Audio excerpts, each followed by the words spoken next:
Hey everyone, welcome to your Algo Lab.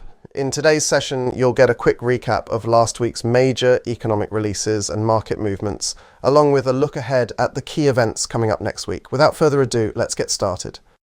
There's no major economic release scheduled for Monday. On Tuesday, the UK reported an unexpected drop in unemployment as companies hired at the fastest pace since November. This indicates underlying strength in the economy, complicating the Bank of England's move towards lowering interest rates. China's July new loans fell more than expected, reaching its lowest level in nearly 15 years, which underscores the weak demand from households and businesses.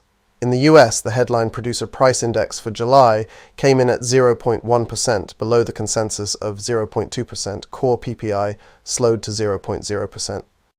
On Wednesday, the UK's headline CPI inflation rose to 2.2% in July, up from 2% in June, slightly below the consensus expectation of 2.3%.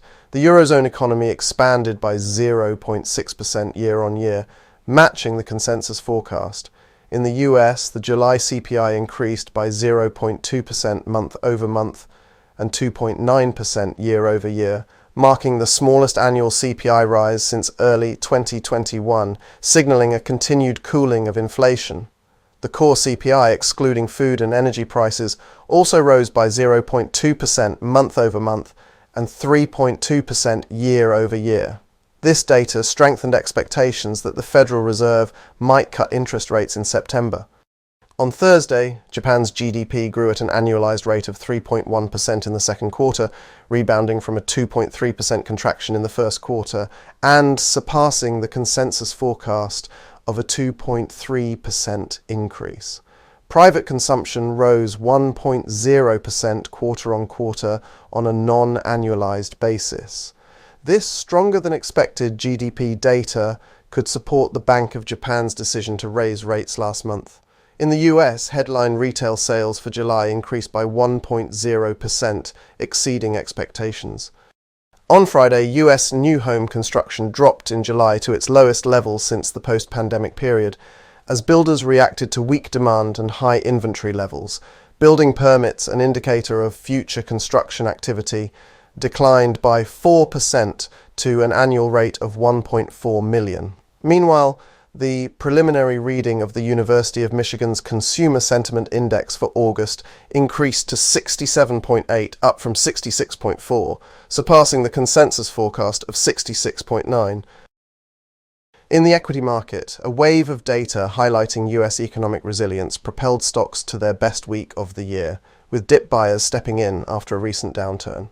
The stock market broke a 4-week losing streak, which had been partly fueled by concerns that the Federal Reserve wouldn't lower borrowing costs quickly enough to prevent a deeper slowdown in the largest economy. This week's data, showing easing inflation and a resilient consumer, renewed hopes that the Fed can achieve a soft landing. The reassuring inflation figures bolstered investor confidence, sparking a significant surge in market optimism. Wall Street's fear gauge, the VX, dropped below 15. In the fixed income market, Treasury 10-year yields declined by 3 basis points to 3.88%. In the commodities market, gold surpassed $2,500 amid growing optimism that the Fed is nearing a rate cut. In the forex market, the dollar recorded its third consecutive week of losses, the longest streak since March. Hedge funds became bullish on the Japanese yen for the first time since 2021, following sharp fluctuations in foreign exchange markets that disrupted a widely favoured yen trade. Looking ahead to next week, there are no major releases scheduled for Monday. On Tuesday, we have the Canadian CPI report. Inflation has consistently surprised to the downside this year, enabling the Bank of Canada to begin cutting rates and potentially paving the way for another 50 basis points of reductions later this year. Next Wednesday, we are expecting the release of the FOMC minutes during his press conference following the July 30th, 31 FOMC meeting. Fed Chair Jerome Powell clearly signaled that a rate cut is likely in September, stating that it would be appropriate to lower the policy rate as early as September. While we expected this language to appear in the policy statement, any hint of a hesitation would suggest that there might be some disagreement within the committee about the economy's condition. The minutes should reveal whether that's the case.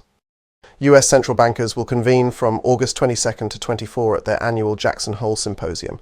Fed Chair Jerome Powell's speech is expected to convey that monetary policy has generally achieved its objectives and that the current interest rate level is restrictive.